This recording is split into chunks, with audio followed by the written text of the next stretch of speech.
To install cladding or light steel frame walls, you will have to install the shutterply and Nutec boards on the outside of the building.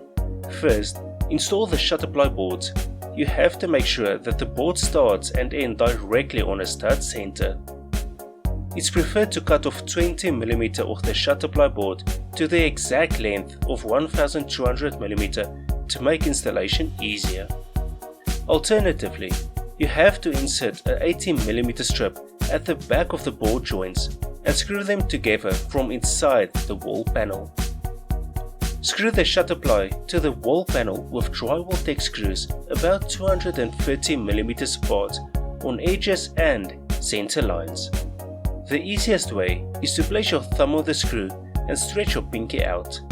Install the next screw where your pinky is placed.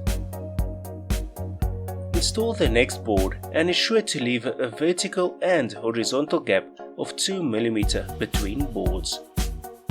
You have to use a full board over the start and end of each window or door opening to prevent cracks from the corner of the openings.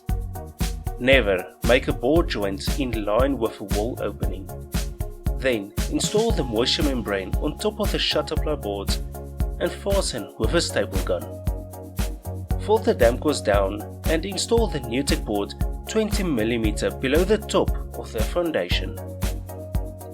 You need to cut the Nutec boards accordingly to stagger the joints with the shutterply boards.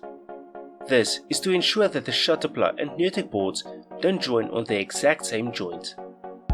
All Nutec boards must be fastened through the shutterply boards into a steel stud. Then continue to install the Nutec boards, leaving a 2mm gap between the boards.